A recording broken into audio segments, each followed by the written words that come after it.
Materi PPKN kelas 7 semester 2 bab 5 pertemuan yang pertama, kerjasama dalam berbagai bidang kehidupan.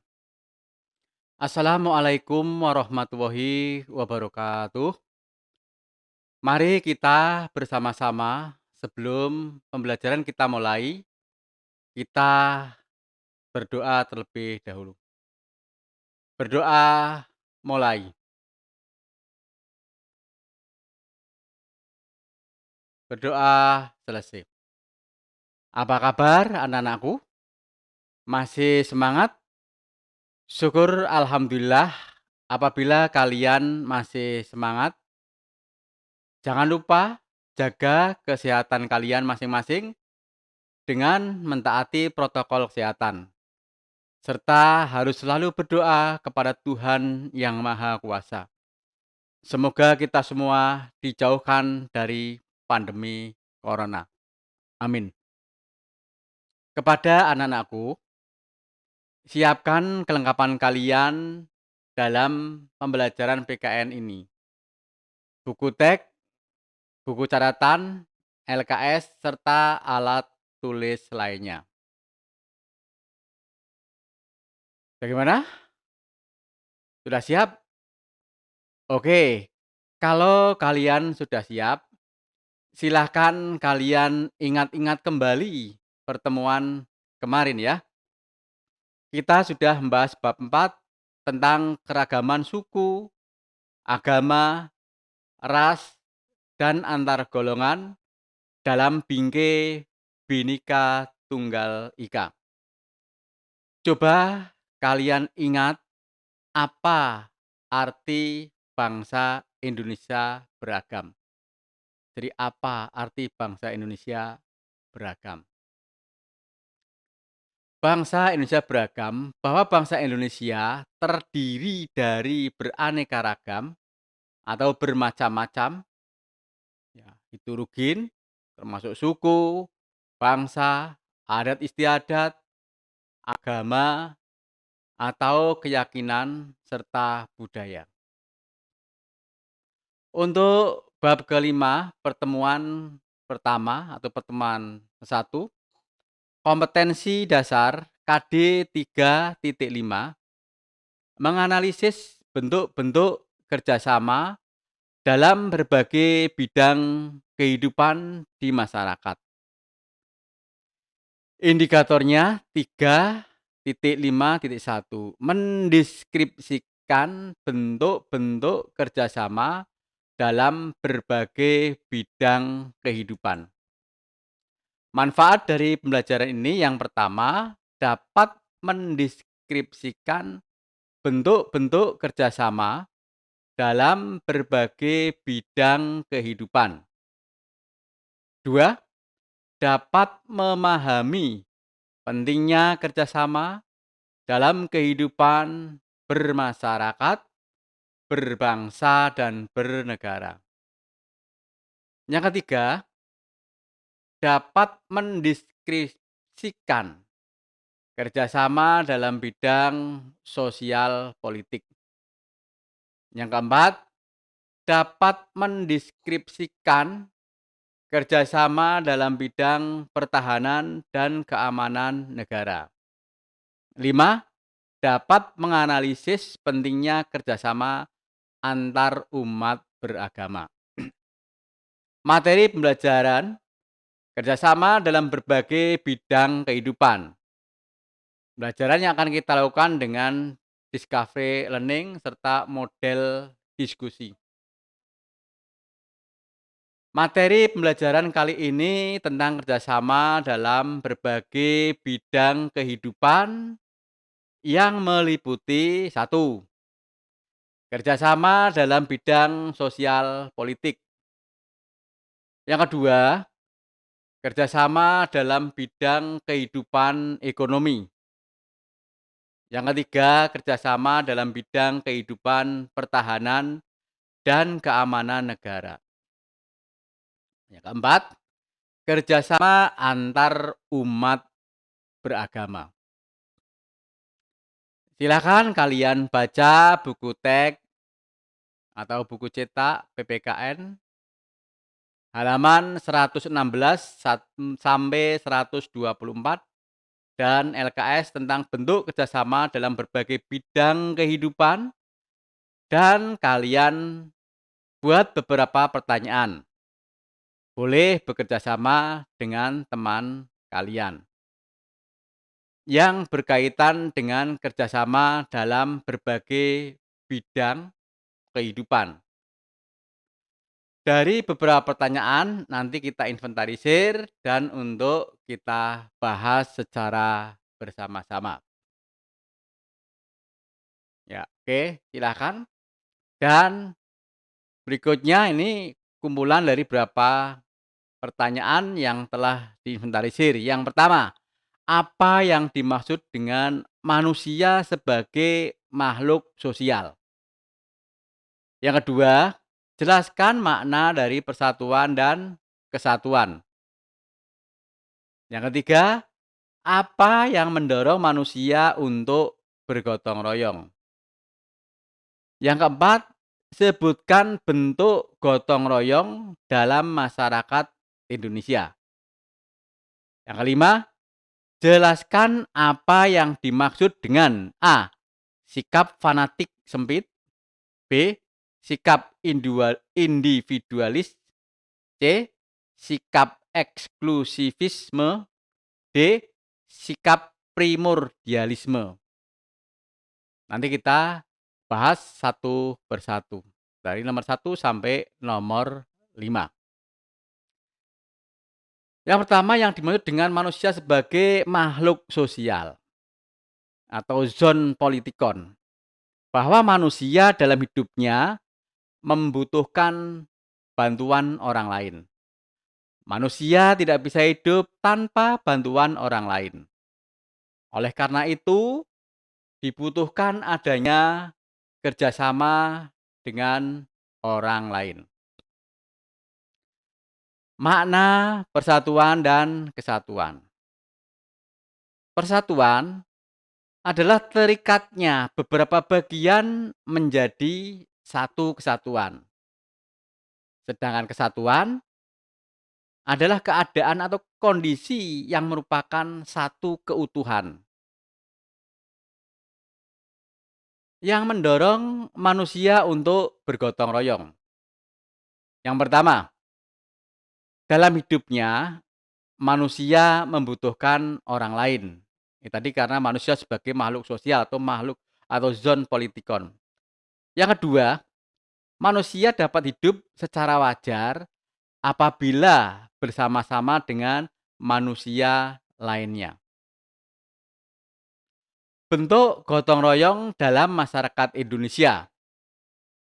Yang pertama, kerjasama dalam bentuk kehidupan sosial politik. Yang kedua, kerjasama dalam bidang kehidupan ekonomi. Yang ketiga, kerjasama dalam bidang pertahanan dan keamanan negara. Yang keempat, kerjasama antar umat beragama. Kerjasama dalam bentuk kehidupan sosial politik. Landasan kehidupan politik di Indonesia adalah sila yang keempat, yaitu kerakyatan yang dipimpin oleh hikmat kebijaksanaan dalam permusyawaratan perwakilan. Permusyawaratan adalah suatu tata cara khas kepribadian Indonesia untuk merumuskan suatu hal berdasarkan suara rakyat, hingga tercapai keputusan yang berdasarkan kebulatan pendapat.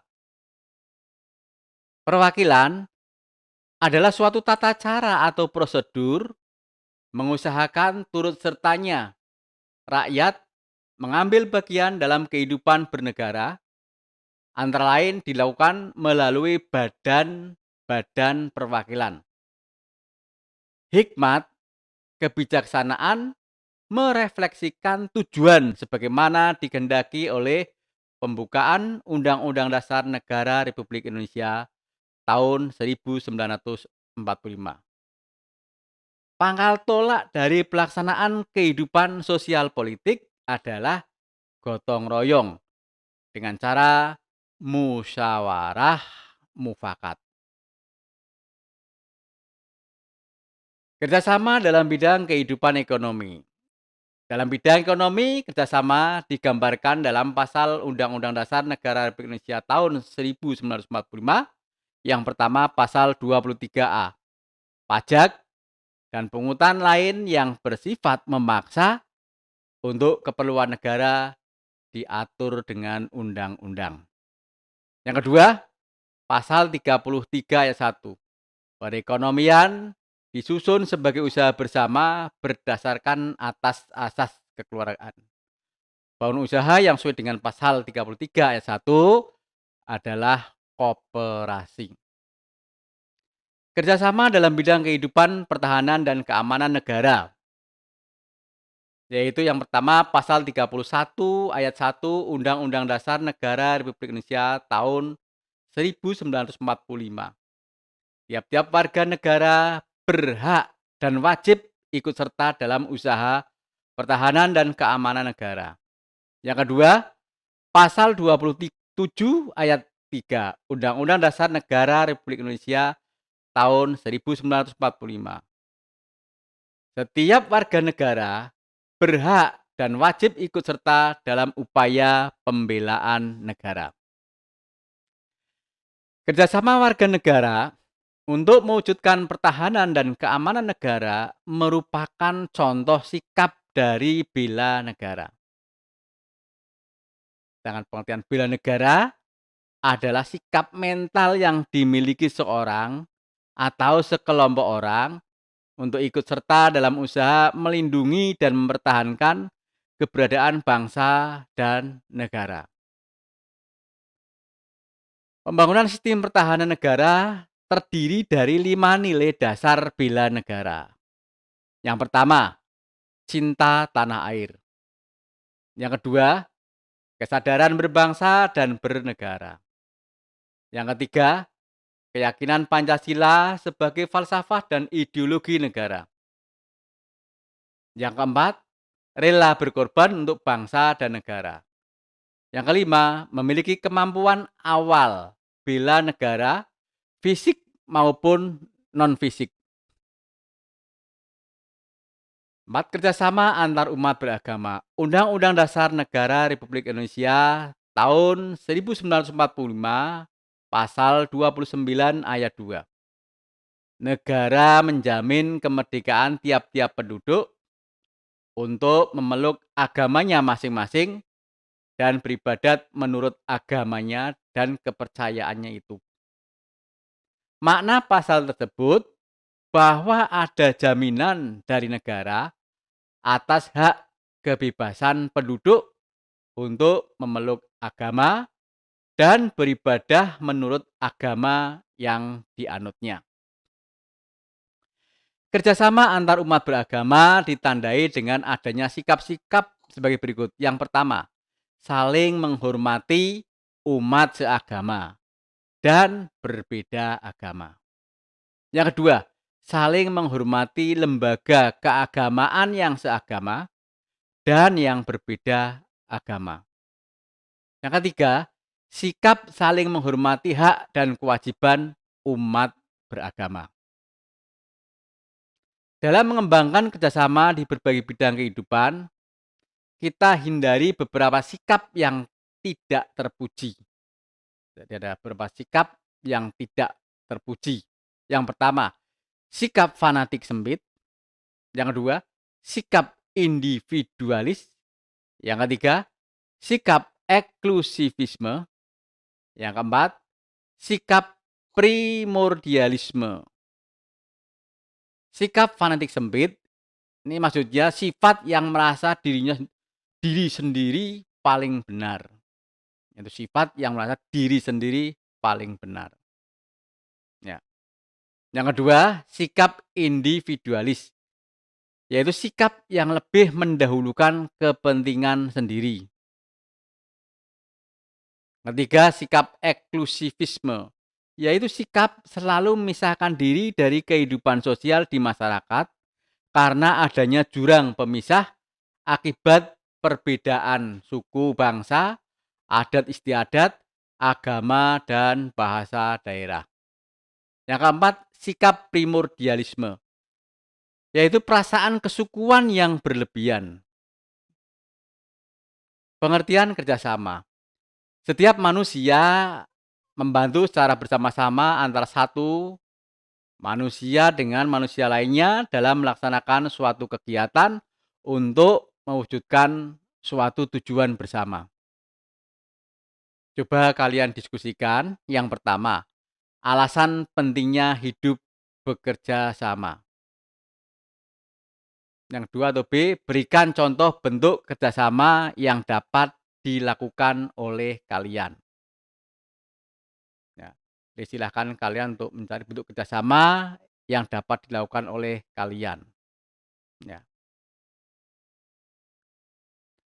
Alasan pentingnya hidup bekerja sama, karena manusia tidak dapat hidup seorang diri, ya tadi sebagai manusia, sebagai makhluk sosial atau zooplankton, manusia dalam hidupnya membutuhkan orang lain. Sejak lahir sampai meninggal tidak lepas dari orang lain. Berikan contoh bentuk kerjasama yang dapat dilakukan oleh kalian, yaitu kerjasama dalam melaksanakan piket harian.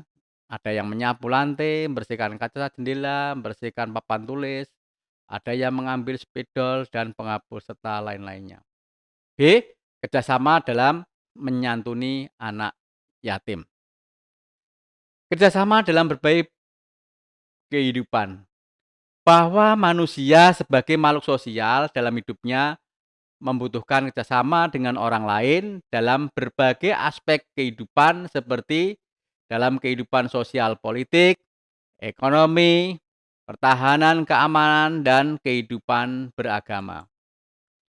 Manfaat dari pembelajaran ini adalah bahwa kalian akan lebih mengerti tentang kerjasama dan pentingnya kerjasama dalam berbagai bidang kehidupan, sehingga kalian akan tumbuh sikap toleransi dan kerjasama dengan orang lain dalam menyelesaikan suatu permasalahan bersama, dan akhirnya juga muncul sifat toleran, tidak angkuh, saling menghargai, dan saling menghormati. Apa sikap yang kalian peroleh dari pembelajaran ini? Yaitu pentingnya kerjasama dalam memecahkan masalah bersama. Pentingnya sikap saling hormat menghormati.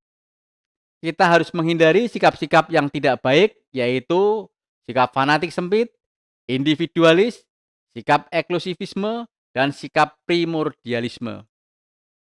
Kerjakan soal di bawah ini pada buku tugas. Ya. Yang pertama, jelaskan pengertian dari kerjasama.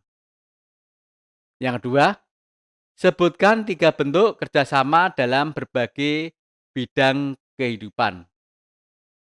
Ketiga, berikan 2 contoh kerjasama di bidang ekonomi. Yang keempat, jelaskan apa yang dimaksud dengan sikap A, fanatik sempit, B, individualisme.